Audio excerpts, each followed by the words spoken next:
For decades, the so-called Buga sphere had been dismissed as a curious metallic relic with no known origin. Stored in a sealed laboratory and observed only by a small team of specialists, it remained silent, unresponsive, and almost forgotten.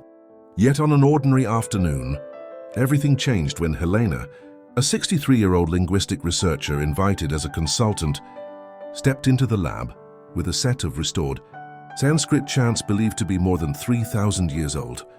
The scientists expected nothing more than an academic demonstration, but Helena carried an unshakable feeling that the sphere still held secrets no one had dared to explore. As the speakers began playing the chants, the room fell into an expectant silence. At first, there was no movement, no vibration, no sign of interaction. But then a faint hum echoed from within the sphere, subtle yet impossible to confuse with the sound system. The researchers exchanged startled glances as Helena stepped closer, her breath catching in her throat. The hum grew steadier, resonating as if answering the ancient melody. One scientist quickly activated sensors, and the monitors lit up with patterns they had never recorded before, oscillations pulsing in perfect rhythm with the chanting. Minutes later, the sphere emitted a soft, metallic glow that rippled across its surface like liquid light. Helena felt an unexpected warmth rising from her chest, a mixture of awe and recognition.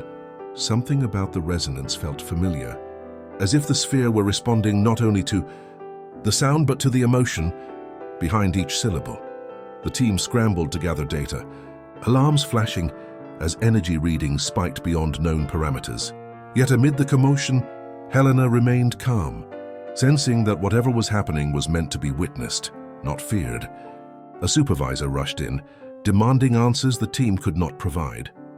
The data streams were unlike anything documented, suggesting the sphere had held dormant capabilities far more complex than previously imagined. Whispered theories filled the room: communication device, ancient instrument, or perhaps something designed to react only when the right voice, frequency, or intention finally reached it. Helena stood quietly, knowing her presence had not been a coincidence. As the chanting faded, the sphere returned to stillness, but the air remained charged with possibility. The scientists debated endlessly, yet none could explain why it had reacted after so many silent years.